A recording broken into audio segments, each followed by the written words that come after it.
What is truth? This was the question asked of Jesus by Pontius Pilate almost 2,000 years ago. It is a question that echoes down through the centuries, and it is a question that seems harder to answer today than it ever did before. As we move forward through the 21st century, we find ourselves confronted by an increasingly fluid sense of what may or may not be true.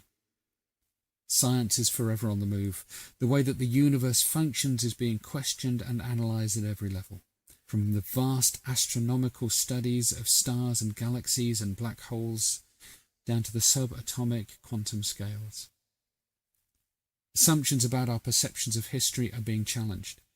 The narrative of the news is known to be skewed by political influence and the need to tell the popular version of the story. Attention-grabbing popularity wins over accuracy in the battle for each story to be heard. Fake news is now the accusation of those who are probably most guilty of creating the fake news in the first place.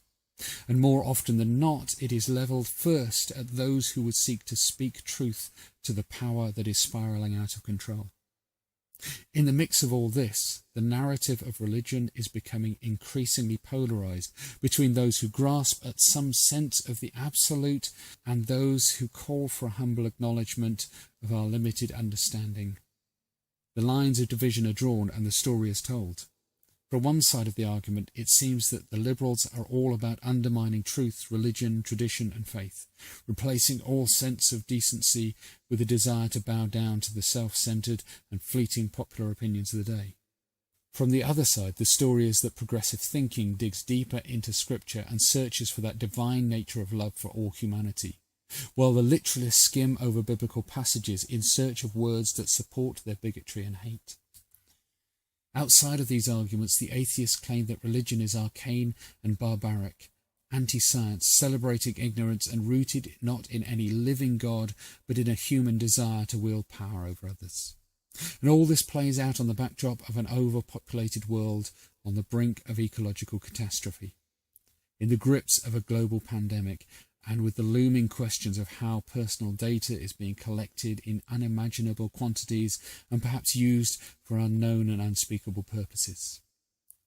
Is this the true story of our world today? What is truth in the light of all these things? Is there another narrative to be heard, and is there another way of translating all these strange and questionable facts in the light of the gospel that we claim to own? What shape should the truth take for this generation? What is truth today? We have greater knowledge at our fingertips than we have ever had before.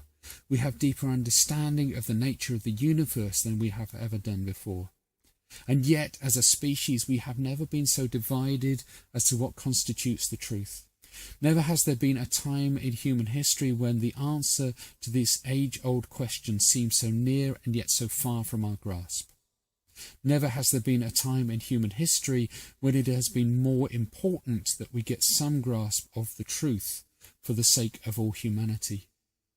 God is speaking to us in new ways in this generation, new ways that are right for the times in which we are living, new ways which will equip us for all that is to come.